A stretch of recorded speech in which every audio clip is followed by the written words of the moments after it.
네, 저희는 지금 이 항아리 상권에 오랜만에 또 와봤는데요. 저희가 작년에 방문했을 때도 공실 없이 건물들이 모두 차 있는 모습이었고, 전부 이제 항아리 상권이다 보니까 생활 밀접형 시설들이 있습니다. 주로 1층에는 뭐 판매점이나 베이커리, 음식점들이 있고요. 그리고 상층부는 이제 병의원이나 학원들이 좀 많이 눈에 띄는 것 같습니다. 뭐 여기는 상가 규모에 비해서 주변 이제 아파트 대여 세대가 많기 때문에 공실 없이 아직도 잘 운영이 되고 있는 것 같습니다. 네, 저희는 이제 동탄 2 신도시의 호수공원 앞에 작년에 방문했던 레이크 꼬모 상가 근처에 왔는데요. 그 레이크 꼬모 상가 바로 맞은편에 또 레이크 꼬모처럼 주상복합 형태로 개발 중이던 상가들이 있습니다. 뭐 아직은 규모가 워낙 크다 보니까 이 주상복합 자체는 아직 공사가 진행 중에 있고요. 호수변 쪽으로 해서 지어진 조금 더 작은 규모의 상가들은 다 완공이 돼서 이제 임차 업체들도 조금씩은 입점을 해 있는 상태입니다. 근데 뭐 아직은 뭐 한 절반도 차 있지 않고요. 저희가 지금 뭐 사용 승인일을 정확하게 체크를 해봐야겠지만 준공이 난 지 얼마 안 된 것 같습니다. 그래서 지금 오른편으로도 좀 영상이 나가고 있는데요. 건물들이 지금 완공이 된 지 얼마 안 돼서 아직은 지금 마무리 단계에 있고요. 지금 오른쪽에는 또 스타벅스가 입점을 하네요. 이게 거의 뭐 5번째 스타벅스가 되겠군요. 이 신도시 안에서. 그만큼 뭐 입지나 수요 이런 것들이 확실하기 때문에 이 스타벅스에서도 그렇게 평가를 하고 입점을 하지 않나 라고 생각이 됩니다. 그러면 저 맞은편 상권 쪽으로도 한번 넘어가 보도록 하겠습니다.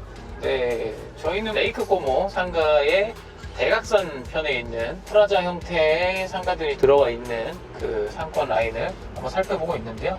뭐 여기도 바로 배후에 아파트 세대 수가 많기 때문에 지금 뭐 임차 업체들은 생활편 시설들 위주로 전부 꽉꽉 차 있는 형태이고요. 지금 뭐 대로변에서 봤을 때는 뭐 공실은 전혀 없어 보입니다. 이면부 쪽도 들어가서 공실이 있는지 한번 살펴보도록 하겠습니다. 뭐 1층이든 2층이든 할 거 없이 네, 모두 임차가 들어와 있습니다. 네, 여기는 영상에서 보이시겠지만 뭐 간판이 안 붙은 데가 없을 정도로 이런 아파트 단지 앞에 있는 상권들 중에서는 아마 가장 공실이 없지 않나. 여기 이제 한 2칸 정도? 3칸 정도가 이제 공실이 있네요. 요걸 제외하고는 뭐 공실이 전혀 다른 상가에는 없었습니다. 뭐 상대적으로 가장 공실이 없는 상권이 아니었나라고 생각이 됩니다.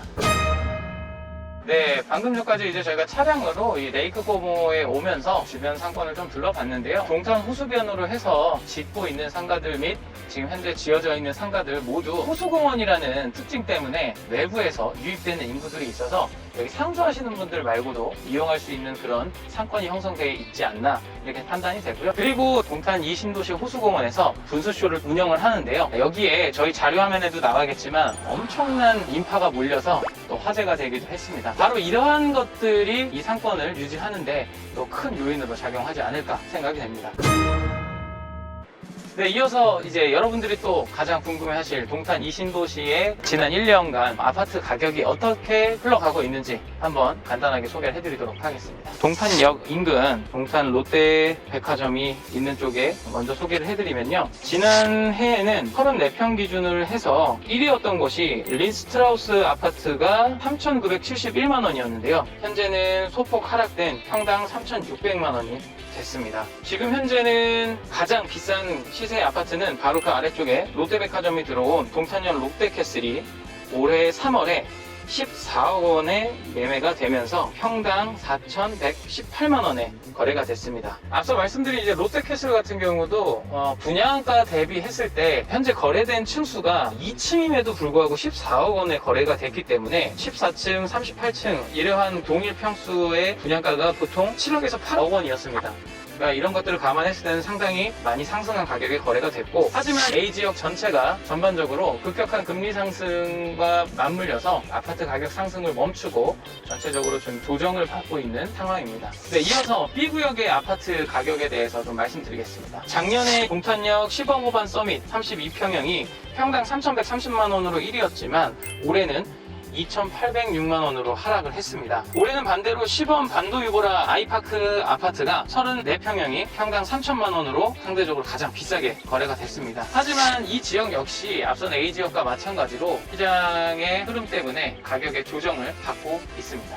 마지막으로 C구역은 레이크 꼬모 상가가 위치하고 호수공원이 위치해서 상권이 굉장히 활발한 곳이죠. 작년에는 가장 평당가가 높은 아파트가 동탄 더샵 레이크 에듀타운 32평형이었고요. 3,044만 원에 거래가 됐지만 해당 아파트도 올해 거래된 시세는 2,809만 원으로 하락을 했습니다. 그리고 올해는 반대로 동탄 린스 트라우스 더 레이크 아파트가 분양 이후에 첫 매매로 45평형이 평당 3,778만 원으로 가장 높은 평당가를 기록했습니다. 이렇게 신축 아파트가 분양된 이후에 일반 매매로 거래가 된 사례들이 상대적으로 조금 높게 거래가 되기는 했으나 4월 이후에 급격한 금리 인상 분명한 것은 서울 수도권 모두 이 아파트 가격이 지난 2년간 굉장히 많은 폭으로 상승을 했기 때문에 조정 국면에 들어섰다라고 볼 수 있고요. 이 조정기는 제가 예상하기로는 짧게 가지는 않을 것 같습니다. GTX 호재로 인해서 동탄과 같은 신도시는 또 많이 가격 상승이 이뤄진 거에 반해 실질적인 이제 개발 호재에 대한 기대감만 있을 뿐 아직은 이제 가시적인 결과가 나오지 않고 있기 때문에 가격 하락세가 다른 지역보다 더 강할 수도 있겠다라는 생각도 됩니다. 따라서 이 해당 지역에 아파트를 투자하시는 분들 같은 경우에는 조금 더 거주 중심으로 중장기적인 투자를 하시는 것을 권해드리고 싶고요. 반대로 이제 상가에 투자하시는 분들은 호수공원 인근의 상권을 좀 눈여겨보시면 또 어떨까 생각이 됩니다. 네, 이렇게 해서 저희가 오늘 동탄 이 신도시에 대해서 다시 한번 둘러봤는데요. 전반적인 총평은 상권은 큰 변화가 없고 신규로 공급이 이루어지고는 있으나 이 상권들이 안정화되는 데까지는 굉장히 오랜 시간이 걸릴 것으로 판단이 됩니다.